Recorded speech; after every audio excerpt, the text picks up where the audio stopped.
الحمد للہ نحمده ونستعینه ونستغفره ونؤمن به ونتوکل علیہ ونعوذ باللہ من شرور انفسنا ومن سیئات اعمالنا من يهده الله فلا مضل له ومن يضلل فلا هادي له واشهد ان لا اله الا الله واشهد ان محمدا عبده ورسوله صلی اللہ علیہ وسلم. اما بعد فإن خير الحديث كتاب الله وخير الهدي هدي محمد صلى الله عليه وسلم وشر الأمور محدثاتها وكل محدثة بدعة وكل بدعة ضلالة وكل ضلالة في النار. اما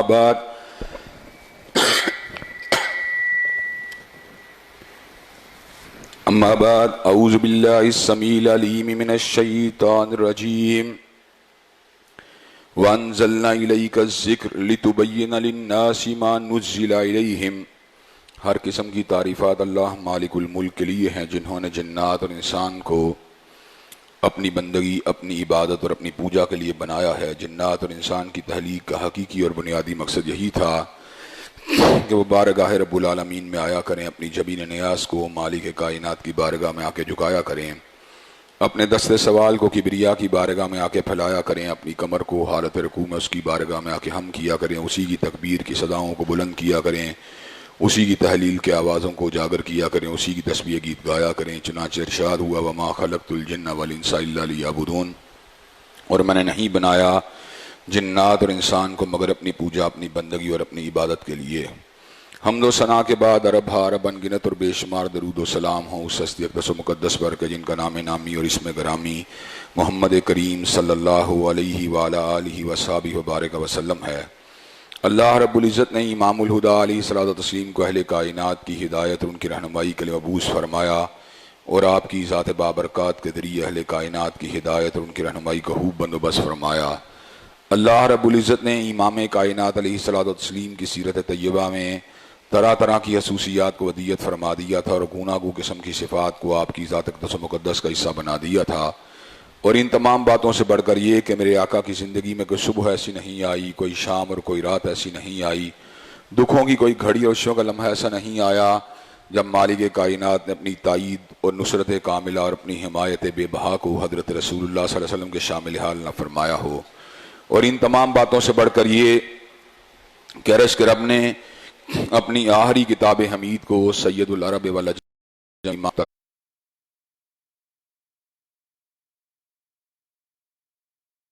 نازل فرما دیا تھا. اسی کتاب حمید کے ایک انتہائی فصیح و بلیغ عنوان کے حوالے سے جس کا تعلق نظام مصطفیٰ کے ساتھ ہے، اپنی چند گزارشات کو میں آپ حضرات کے گوش گزار کر رہا ہوں. گزشتہ کئی خطبات جمعہ کے دوران میں نے اس بات کو آپ حضرات کے گوش گزار کرنے کی کوشش کی کہ حضور علیہ السلام کے نظام کی بنیاد اگرچہ انسانیت کی فلاح و بہبود کے پر تھی،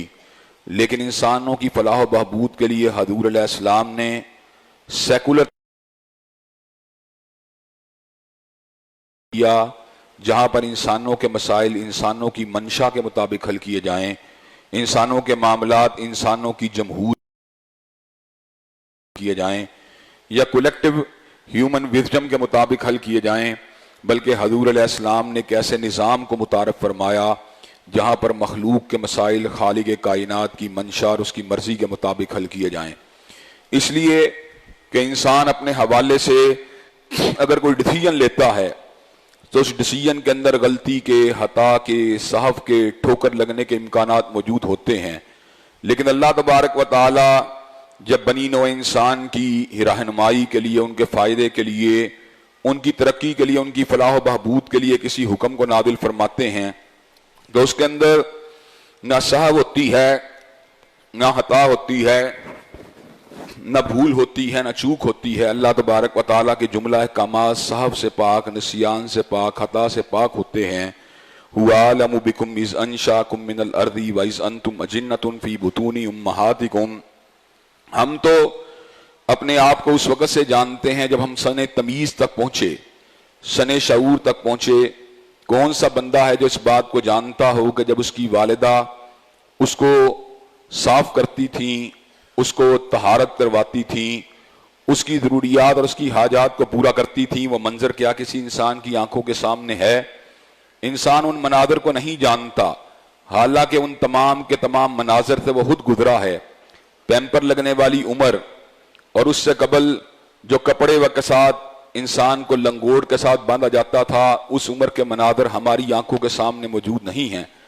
ہم ان مناظر کو ریکال کر سکتے ہیں جب ہم سن تمیز کو پہنچے، سن شعور کو پہنچے، 7 برس کی عمر کو پہنچے، 8 برس کی عمر کو پہنچے۔ جس کی یادداشت قوی ہے وہ 5-6 برس کی عمر کے واقعات کو بھی یاد کر سکتا ہے، لیکن کیا دنیا میں کوئی ایسا وجود موجود ہے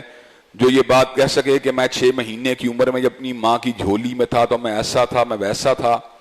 اور اس سے قبل جب انسان اپنی والدہ کے پیٹ کے اندر موجود تھا اور وہ اس بات سے قاصر تھا کہ اپنی خوراک کو خود کشید کر سکے، تو اللہ تبارک و تعالی ماں کے پیٹ کے اندر اس کو ناف کے ذریعے جو رزق دے رہے تھے اور اس کو کروٹیں بدلوا رہے تھے، اس کے جسے کو بنا رہے تھے، اس کی ہڈیوں کو مضبوط فرما رہے تھے، اس کے اوپر گوشت کو چڑھا رہے تھے، اس پہ کھال کو چڑھا رہے تھے، کیا اس وقت انسان اپنی حالت سے واقف تھا؟ هل اتى على الانسان حين من الدهر لم يكن شيئا مذكورا؟ ہر انسان کے اوپر ایک ایسا دور ضرور آیا جب وہ کوئی قابل ذکر چیز نہیں تھا۔ انا خلقنا الانسان من نطفة امشاج نبتلی فجعلناه سمیعا بصیرا۔ اللہ نے اس کو ایک پانی کے قطرے سے پیدا کیا، چپک جانے والا یہ قطرہ یا لیسدار یہ حقیر قطرہ جس کے اندر از خود کوئی زندگی نہیں تھی، لیکن اللہ تبارک و تعالیٰ نے اس کے اندر زندگی کی حرارت کو ودیت فرما دیا، اس میں دل کی دھڑکن کو ودیت فرما دیا، اس میں سوچنے والے دماغ کو ودیت فرما دیا۔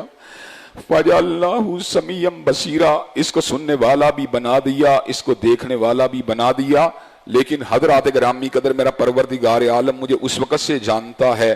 جب اپنی ماں کی جھولی کے اندر موجود تھا، اور مجھے اس وقت سے جانتا ہے جب اپنی ماں کے پیٹ میں جنین کی حیثیت سے موجود تھا، اور اللہ ہمیں اس وقت سے جانتے ہیں۔ وَعَالَمُ بِكُمْ إِذْ أَنشَأَكُم مِّنَ الْأَرْضِ وَإِذْ أَنتُمْ أَجِنَّةٌ فِي بُطُونِ أُمَّهَاتِكُمْ، جب ہمارے خمیروں کو مٹی سے اٹھایا جا رہا تھا، اللہ کو پتا تھا اس خمیر کے نتیجے میں ایک خوش بخت عالم دین یا صالح انسان مارد وجود میں آنے والا ہے، یا اس مشت خاک کے نتیجے میں ایک فرعون، قارون، حامان یا نمرود مارد وجود میں آنے والا ہے۔ چنانچہ انسان جو کہ اتنا بے حس و حرکت ہے کہ وہ اپنے ماضی کو نہیں جانتا، اپنے پیش منظر کو نہیں جانتا، اپنے پس منظر کو نہیں جانتا، اور اس دنیا میں رہتے ہوئے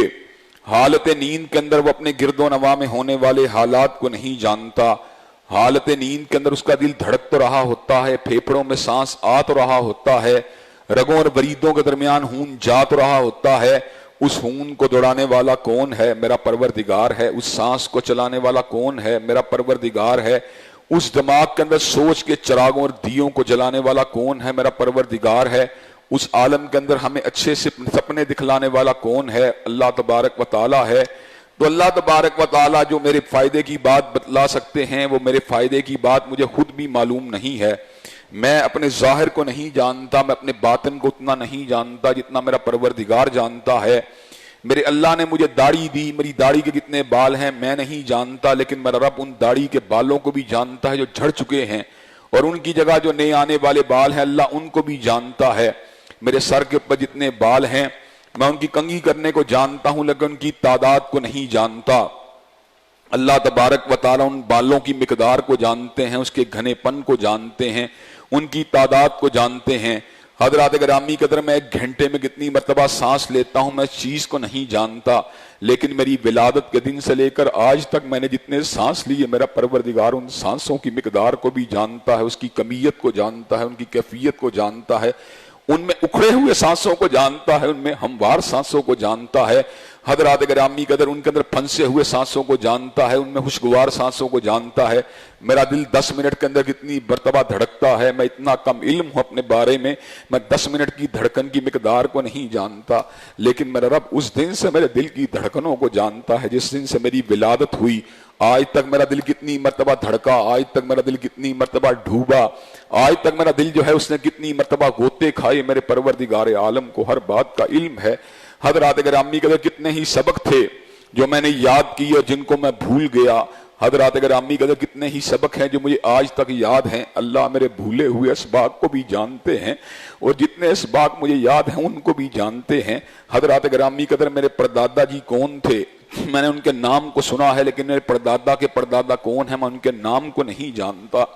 حضرات گرامی قدر، لیکن اللہ تبارک و تعالیٰ کے علم کا عالم کیا ہے۔ حضرت آدم کی ولادت کے دن سے لے کر آج تک جتنے ہمارے دادے ہیں، جتنے میں ہمارے پردادے ہیں، اللہ ان کے ناموں کو جانتا ہے، ان کے اعمال کو جانتا ہے، ان کی اونچ کو جانتا ہے، ان کی نیچ کو جانتا ہے، ان کی ہنسیوں کو جانتا ہے، ان کی مسکراہٹوں کو جانتا ہے، ان کی نیند کو جانتا ہے، ان کے غموں کو جانتا ہے، ان کی جد و جہد کو جانتا ہے، ان کی دعاؤں کو جانتا ہے، ان کی مناجات کو جانتا ہے، ان کے رکوعوں کو جانتا ہے، ان کے سجدوں کو جانتا ہے، ان کی لرزشوں کو جانتا ہے، ان کی ٹھوکروں کو جانتا ہے۔ چنانچہ ہمیں اس بات کو سمجھنا پڑتا ہے میرا اللہ علیم بھی ہے اور علام بھی ہے۔ جو اللہ میرے بارے کے اندر کوئی بینیفٹ والی چیز جانتا ہے وہ میں نہیں جانتا، اللہ حکیم بھی ہے اور عزیز بھی ہے۔ جو قوانین وہ اتارتا ہے ان قوانین کا مقابلہ انسانوں کے بنائے ہوئے قوانین کر ہی نہیں سکتے۔ کتنی بڑی کوتابینی کی بات ہے، جس نے سانس دیا، جس نے آنکھیں دی، جس نے کان دیے، جس نے دھڑکتا ہوا دل دیا، جس نے پکڑنے والا ہاتھ دیا، جس نے چلنے والا قدم دیا،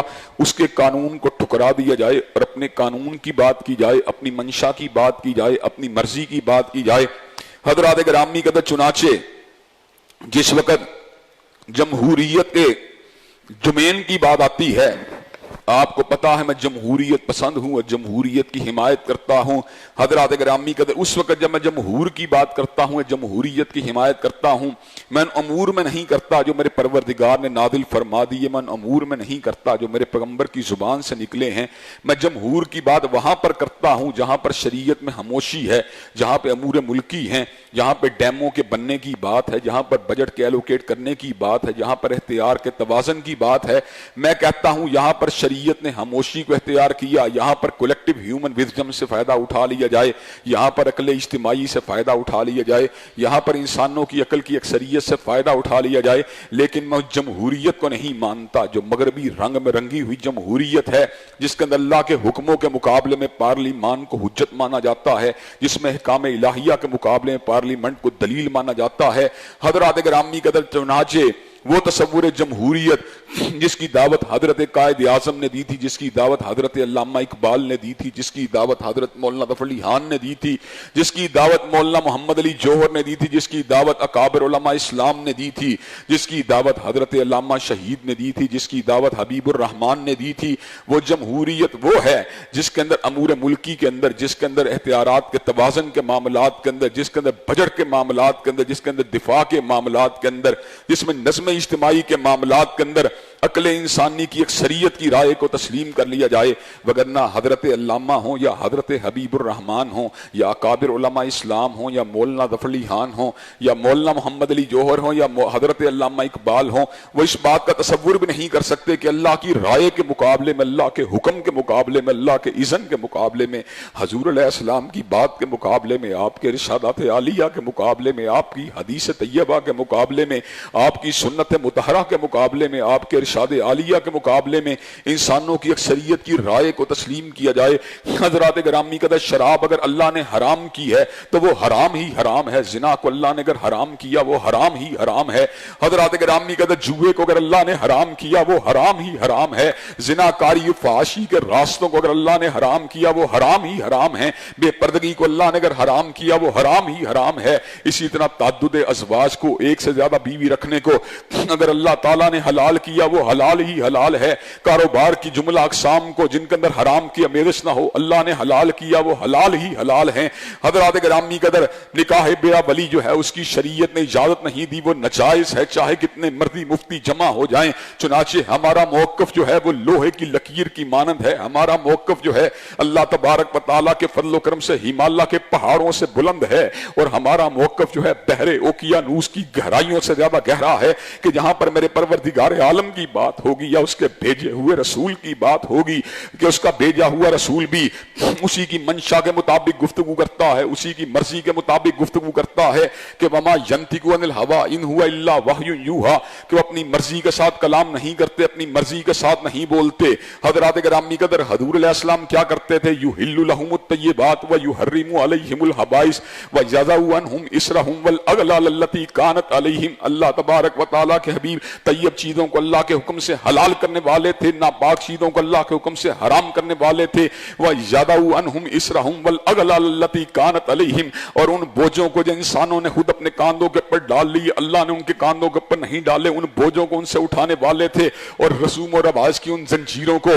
تہذیب و تمدن کی ان زنجیروں کو جو انسانوں نے خود اپنے گلے کے اندر ڈال لی ہیں, حضور علیہ السلام ان زنجیروں کو توڑنے والے تھے. حضور علیہ السلام نے انسانوں کو انسانوں کی غلامی سے آزاد فرما دیا, جھوٹی روایات سے آزاد فرما دیا, جھوٹی تہذیب سے آزاد فرما دیا, جھوٹے تمدن سے آزاد فرما دیا. حضور علیہ السلام نے محلوق کی آزادی سے آزاد کروا کر ان کو اللہ کی غلامی کا سبق دیا, عبادت المحلوق سے ہٹا کر ان کو عبادت خالق کا درس دیا. چنانچہ حضور علیہ السلام کی بھی ہر بات حجت ہے, ہر بات دلیل ہے. حضرات گرامی قدر حضور کی ہر بات آئین ہے, حضور کی ہر بات منشور ہے. دنیا کے اندر جب خطیب بات کرتا ہے اس کی بات خطابت ہوتی ہے, ادیب بات کرتا ہے اس کی بات ادب ہوتی ہے, مفکر بات کرتا ہے اس کی بات فکر ہوتی ہے, مقرر بات کرتا ہے اس کی بات تقریر ہوتی ہے, نثر نگار بات کرتا ہے اس کی بات نثر ہوتی ہے, دانشور بات کرتا ہے اس کی بات دانش ہوتی ہے, تجزیہ نگار بات کرتا ہے اس کی بات تجزیہ ہوتا ہے, کالم نگار بات کرتا ہے اس کی بات کالم ہوتی ہے,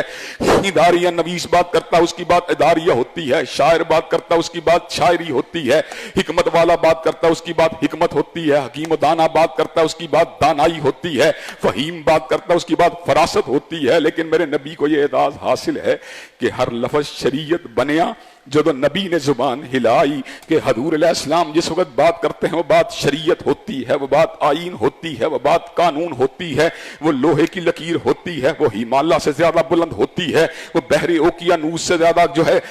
گہری ہوتی ہے. حضرات گرامی قدر کائنات کے اندر ہر شخص کی ہر بات کو ٹکرایا جا سکتا ہے, ہر بات سے دلیل کی روشنی کے اندر اختلاف کیا جا سکتا ہے, ہر بات کے اوپر سوالیہ نشان کھڑا کیا جا سکتا ہے, ہر بات کے اوپر استفسار کیا جا سکتا ہے, ہر بات کے بارے میں پوچھ گچھ کی جا سکتی ہے. لیکن پیغمبر زمان کو یہ اعزاز حاصل ہے جس نے ان کی بات کے بارے میں لب کشائی کی ہے, جس نے ان سے سوال کیا ہے, جس نے ان کی بات کے سامنے سر تسلیم کو ہم نہیں کیا. حضرات گرامی قدر وہ دار اسلام سے باہر نکل جائے گا. اللہ نے خود اس امر کا اعلان فرما دیا, فلا وربک لا یؤمنون حتی یحکموک فیما شجر بینہم ثم لا یجدوا فی انفسہم حرجا مما قضیت ویسلموا تسلیما. اللہ کو اس کی ربوبیت کی قسم ہے, وہ لوگ مومن نہیں ہو سکتے جو حضور کی بات کو اپنے تنازعات میں آخری بات نہیں مانتے, اور جو آخری بات تو مانتے ہیں لیکن بات ماننے کے بعد دل میں تنگی محسوس کرتے ہیں, وہ لوگ بھی مومن نہیں ہو سکتے. جو آپ کی بات کو ماننے کے بعد سر تسلیم کو ہم کرتے ہیں, کھلے دل سے آپ کی بات کو تسلیم کرتے ہیں, بلا اکراہ آپ کی بات کو تسلیم کرتے ہیں, در حقیقت وہی مومن و مسلمان ہیں, انہی کے پاس ایمان ہے. حضرات گرامی قدر چنانچہ حضور علیہ السلام نے تشکیل امت کا سبق دیا, اللہ کی توحید کا سبق دیا, اس کے بعد توحید کی بنیاد کے پر تشکیل امت کا سبق دیا. حضور علیہ السلام نے اس کے بعد قرآن مجید سے ہمارا تعارف کروایا اور ہمیں یہ بات بتلائی, یہ تمہارا نصاب تعلیم ہے, اس کو مضبوطی کے ساتھ تھام لو, اس کو تکرار کے ساتھ پڑھو. حضرات گرامی قدر اتنا نظام تعلیم جو ہے, نصاب تعلیم جو ہے وہ طویل ہوگا, اتنی ہی اس کی دہرائی کے اندر دقت ہوگی, اتنی اس کی تکرار میں مشکل ہوگی. جتنا نصاب تعلیم مختصر اور جامع ہوگا اتنی اس کی تکرار میں آسانی ہوگی, اتنی اس کی دہرائی میں آسانی ہوگی. حضرات گرامی قدر 540 صفحے کی یہ کتاب اللہ نے آسمانوں سے حضور علیہ السلام کے قلب اطہر کے اوپر بدریہ جبریل امین نازل فرما کر کائنات کے لوگوں کو در حقیقت اس طرف راغب کیا ہے. اس کتاب کے اوپر غور کرو, اس پہ ایمان لاؤ, اس کے اوپر تدبر کرو, اس کے معنی مفاہیم کو سمجھو, اس کے اوپر عمل کرو, اس کا بلاغ کرو, اس کے قیام کی کوشش کرو. حضرات گرامی قدر کتنے دکھ و تاسف کا مقام ہے. ایک میڈیکل ڈاکٹر میڈیکل کے 1 سال کے اندر کئی ہزار صفحات کی برگردانی کر لیتا ہے, ایک انجینئرنگ کے 1 سال کے اندر سینکڑوں صفحات کی برگردانی کر لیتا ہے. اردو لٹریچر پڑھنے والے لوگ ایم اے 1 سال کے اندر سینکڑوں وہ رات کی برگردانی کر لیتے ہیں. انگلش لٹریچر کو پڑھنے والے لوگ جو ہیں ملٹن کی شاعری کو, ڈون کی شاعری کو, شیلے کی شاعری کو, کیٹس کی شاعری کو, شیکسپیئر کے ڈراموں کو کئی مرتبہ ان کے اوپر نظر کو دوڑا لیتے ہیں. لیکن تو کس طرح کا مسلمان ہے, تو کس طرح اللہ تعالیٰ کا بندہ ہے, تو کس طرح حضور علیہ السلام کا امتی ہے، پوری پوری زندگی قرآن مجید کے مفاہیم کو بلاغ کرنا، ان کے قیام کی کوشش کرنا تو بڑی دور کی بات ہے، ان کے مطالب کو سمجھنا تو بڑی دور کی بات ہے، تو ان کے اوپر جو ہے پوری کی پوری زندگی کے اوپر جو ہے ان کے غور و فکر کرنا تو بڑی دور کی بات ہے، تو اتنا اناڑی ہے کہ الحمد کی الف لام سے لے کے الناس کے الف سین تک پورے قرآن مجید کی ایک مرتبہ بھی تلاوت نہیں کرتا۔ گرد و نواح میں نظر دوڑائیں، کئی ایسے مسلمان مل جائیں گے جنہوں نے پوری زندگی کے اندر قرآن مجید کی ایک مرتبہ بھی تلاوت کو مکمل نہیں کیا ہے، اور کئی ایسے لوگ ہیں قرآن مجید کی ایک آیت کو پڑھنا پڑے زبان ٹکرا جائے گی، زبان جو ہے اس کے اندر گریں پیدا ہو جائیں گی، زبان جو ہے اس کے اندر رک جائے گی، زبان جو ہے اٹک جائے گی۔ حضرات گرامی قدر، میں پاکستان میں ایسے لوگوں کو بھی دیکھتا ہوں جو الحمد شریف کو بھی انہوں نے زبانی یاد نہیں کیا ہوا، اور الحمد شریف تو بڑی دور کی بات ہے، کئی لوگوں کو کلمہ طیبہ بھی زبانی یاد نہیں ہے۔ حضرات گرامی قدر، پاکستان کے لوگ کیا کر رہے ہیں؟ حضرات گرامی قدر، ایسے ایسے کسان ہیں جن کو اس بات کا پتا ہے یہ بیج ڈالا جائے اتنے من فصل پیدا ہوگی، یہ دوائی ڈالی جائے اتنے من فصل پیدا ہوگی، لیکن حضرات گرامی قدر اللہ کیا کہتا ہے، حضور علیہ السلام کیا کہتے ہیں، اس کے بارے میں انہیں کچھ علم نہیں ہے۔ حضرات گرامی قدر، جہاں پر حضور علیہ السلام نے کتاب اللہ کی تعلیم دی، وہاں پر حضرت رسول اللہ صلی اللہ علیہ وسلم کی سنت مطہرہ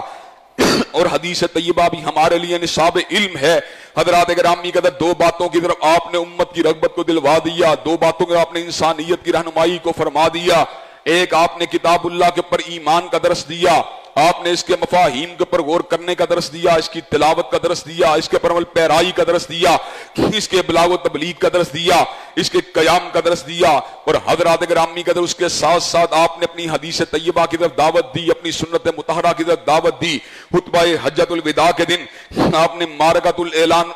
الآراء اعلان فرما دیا، ترکت فیکم امرین لن تضلوا ما تمسکتم بہما کتاب اللہ و سنتی، تم میں دو چیزیں چھوڑ کے جا رہا ہوں، جب تک ان کو پکڑے رہو گے کبھی گمراہ نہیں ہو سکتے۔ ایک پروردگار عالم کی کتاب ہے، دوسری میری سنت ہے۔ حضرات گرامی قدر، کتاب اللہ کے ساتھ ساتھ حضرت رسول اللہ صلی اللہ علیہ وسلم سنت مطہرہ کا بھی تعارف فرما دیا،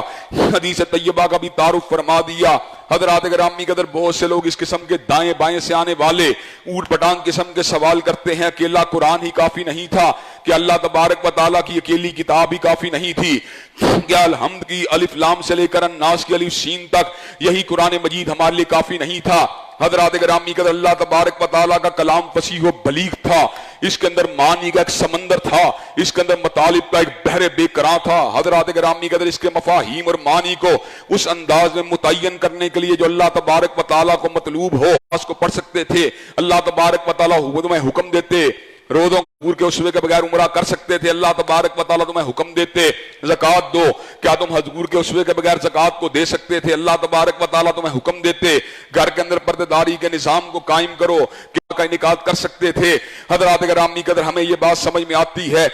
دنیائی معتقدات سے لے کر دنیائی عبادات تک، اور دنیائی عبادات سے لے کر دنیائی معاملات تک ہمیں ہر لحظہ ہر لمحہ حضور علیہ السلام کے اسوہ کامل کی ضرورت ہے، حضور علیہ السلام کے نمونے کی ضرورت ہے، حضور کی گائیڈنس کی ضرورت ہے، حضور کی رہنمائی کی ضرورت ہے۔ اگر حضور کی رہنمائی کو قرآن سے علیحدہ کر دیا جائے، رب کعبہ کی قسم ہے، بڑے سے بڑا فہیم، بڑے سے بڑا دانا، بڑے سے بڑا۔ حضرات گرامی قدر،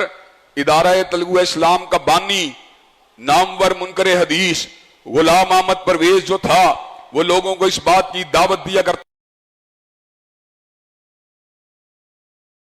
تنہا قرآن مجید پہ عمل کرو، یہ تمہاری نجات کے لیے کافی ہے۔ حضرات گرامی قدر، لوگوں نے اس سے سوال کیا اکیلے قرآن مجید کے اوپر کیسے عمل کریں؟ اس نے 9 جلدوں کے اندر قرآن مجید کی تفسیر لکھ کے بتلایا، ان 9 جلدوں کا مطالعہ کرو، تمہیں یہ بات سمجھ میں آ جائے گی۔ تنہا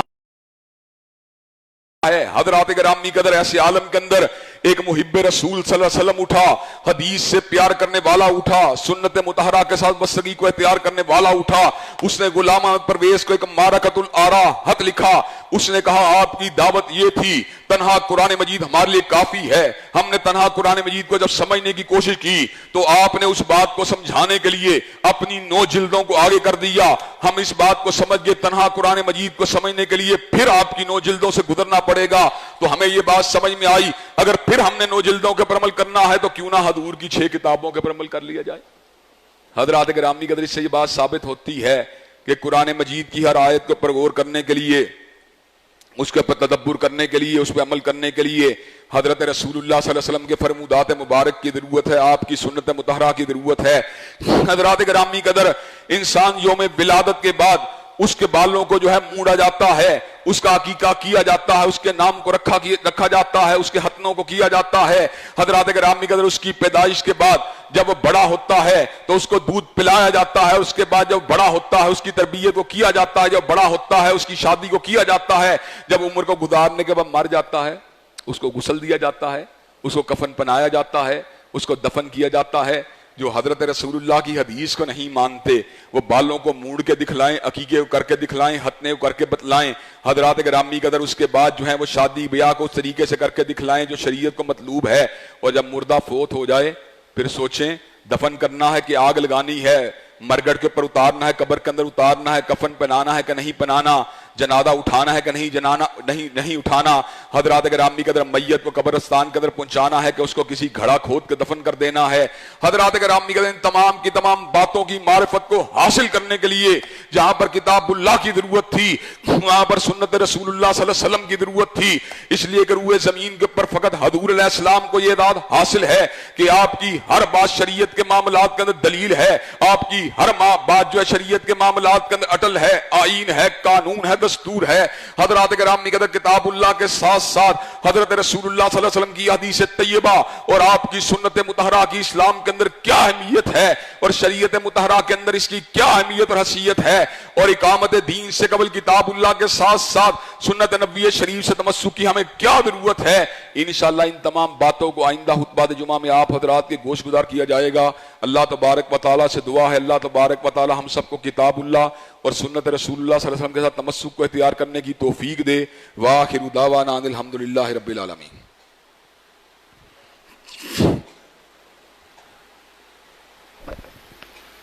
الحمدللہ نحمدہ ونستعینہ ونستغفرہ ونؤمن بہ ونتوکل علیہ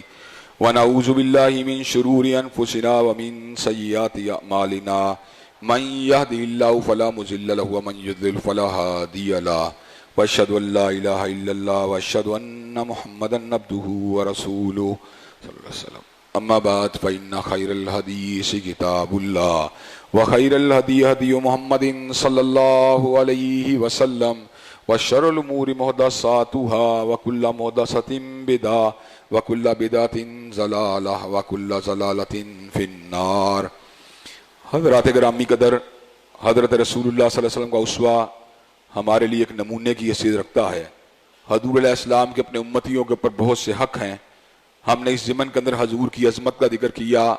آپ کی ختم نبوت کا ذکر کیا، آپ کے شرف کا ذکر کیا، آپ کی محبت کا ذکر کیا، آپ کی اتباع کا ذکر کیا، اتباع کے راستے میں حائل رکاوٹوں کا ذکر کیا، اور ان کے بعد حضرت رسول اللہ صلی اللہ علیہ وسلم کے نظام سحر آفریں اور نظام پر اثر اور نظام حیات آفریں کا ذکر جاری و ساری ہے۔ اس ضمن کے اندر پہلی بات یہ کی گئی کہ حضور کے نظام کی اساس اللہ تبارک و تعالیٰ کی وحدانیت تھی۔ آپ نے اس بنیاد کے پر جو ہے تشکیل امت کے تصور کو پیش کیا، جس نے شرقی غربی کی محبت کو مٹا دیا، جس نے شمالی جنوبی کی محبت کو مٹا دیا، اور اس تصور کو پیش کیا کہ انما المؤمنون اخوہ، کہ بے شک دنیا بھر میں رہنے والے مسلمان ایک دوسرے کے بھائی ہیں، اور اس بات کو وعدے فرما دیا کہ اخوت اس کو کہتے ہیں، چبھے کانٹا جو کابل میں تو ہندوستان کا ہر پیر و جواں بے تاب ہو جائے، اور اس بات کو وعدے فرما دیا جو توحید پہ نہیں ہے اس کا ہمارے ساتھ کوئی بھی تعلق نہیں ہے۔ حضرت نوح علیہ السلام کا بیٹا ہو یا حضرت نوح اور لوط کی بیویاں ہوں یا حضور علیہ السلام کے چچا ابو لہب ہوں، ان کے تعلقات جو تھے اپنے ان تمام کے تمام عظیم ہستیوں سے کس لیے منقطع ہو گئے؟ انہوں نے دعوت توحید کو چھوڑ دیا۔ اس کے بعد مزید اس بات سے قبل کہ حضور نے زمین کے اوپر اس نظام کے ذریعے کن کن چیزوں کو امپلیمنٹ کیا، ان کا تعارف کروانے سے قبل میں نے اس بات کو آپ حضرات کے گوش گزار کرنے کی کوشش کی کہ حضور نے ہمارے سامنے نصاب تعلیم کو رکھا، وہ نصاب تعلیم جس کی اساس جو تھی کتاب اللہ تھی۔ اللہ تبارک و تعالیٰ کی کتاب جو ہر قسم کے تغیر سے پاک ہے، تبدل سے پاک ہے، جو اس قسم کے انداز میں اللہ نے محفوظ کی کہ فقط لکڑی کی چھالوں پہ نہیں لکھا گیا، فقط سنگ مرمر کی سلوں کے اوپر نہیں لکھا گیا، بلکہ بل ہوا آیاتم بینات فی صدور الذین اوتوا العلم، اللہ نے اس کتاب کی آیات کو انسانوں کے سینوں کے اندر محفوظ و مامون فرما دیا۔ حضرات گرامی قدر حضور نے اس کے اوپر ایمان کا ذکر کیا، اس کی تلاوت کا ذکر کیا، اس کے اوپر تدبر کا ذکر کیا، اس پہ عمل پیرائی کا ذکر کیا، اس کی تبلیغ کا ذکر کیا اور اس کی اقامت کا ذکر کیا، اور اس بات کو واضح فرما دیا وَلَوْ أَنَّهُمْ أَقَامُوا التَّوْرَاةَ وَالْإِنْجِيلَ وَمَا أُنزِلَ إِلَيْهِمْ مِنْ رَبِّهِمْ لَأَكَلُوا مِنْ فَوْقِهِمْ وَمِنْ تَحْتِ أَرْجُلِهِمْ، اگر وہ کتاب اللہ کو قائم کر دیں تو اللہ تعالیٰ ان کو اوپر سے بھی رزق دے گا اور نیچے سے بھی رزق دے گا۔ حضرات گرامی قدر اسی نصاب تعلیم کا دوسرا حصہ حضور کی سیرت تھی، حضور کا بلاغ تھا، حضور کا بیان تھا، حضور کی سنت تھی، جس کے بارے میں غلام محمد پرویز سے لے کر غامدی تک، مکمل منکرین حدیث سے لے کے نیم منکرین حدیث تک اپنے اپنے انداز کے اندر اشکالات کو پیدا کرتے ہیں۔ غامدی صاحب کا فلسفہ بھی یہی ہے، تنہا قرآن مجید ہمارے لیے کافی ہے، باقی حضور علیہ السلام کی متواتر بعض سنتوں کو نکال کر جو حبر مشہور ہے یا حبر واحد ہے، اس کے بارے میں طرح طرح کی اعتراضات کرتے ہیں، طرح طرح کی باتیں کرتے ہیں۔ کبھی معجزات پہ اعتراض ہے، کبھی نزول مسیح کے اوپر اعتراض ہے، کبھی امام مہدی کی آمد کے اوپر اعتراض ہے، کبھی دجال کی آمد کے اوپر اعتراض ہے۔ اعتراض کی وجہ کیا ہے کہ حضرت عیسیٰ علیہ السلام کی نزول کی باتوں کو عقل انسانی نہیں مانتی۔ حضرات گرامی قدر کہ عقل انسانی بن باپ کے بیٹے کی ولادت کو مانتی ہے، عقل انسانی تو اس بات کو بھی نہیں مانتی، لیکن ہماری عقل نے اس بات کو اس لیے ماننا کہ اللہ نے ہمیں یہ بات سمجھائی کہ عیسیٰ علیہ السلام بن باپ کے پیدا ہوئے، اس لیے کہ آدم علیہ السلام بن باپ اور بن ماں کے پیدا ہوئے۔ جو پروردگار عالم قرآن مجید میں حضرت عیسیٰ کی بن باپ ولادت کا ذکر کرتا ہے، ہم اگر اس بن باپ ولادت کی بات کرتا ہے، اگر ہم اس بات کو مانتے ہیں تو حضرت عیسیٰ علیہ السلام دمشق کی جامع مسجد کے مینار پر اتریں گے، ہم اس بات کو بھی مانتے ہیں۔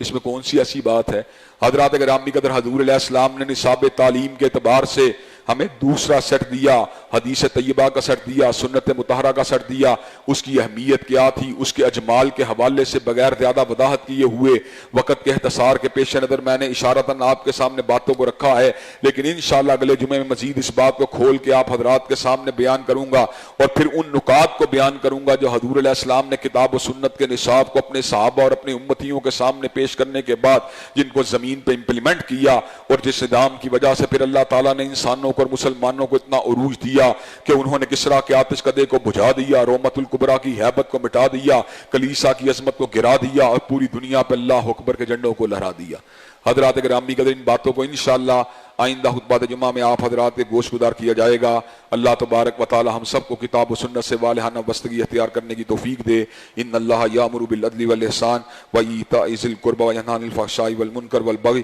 سبحان ربک رب العزۃ عما یصفون وسلام علی المرسلین والحمد للہ رب العالمین۔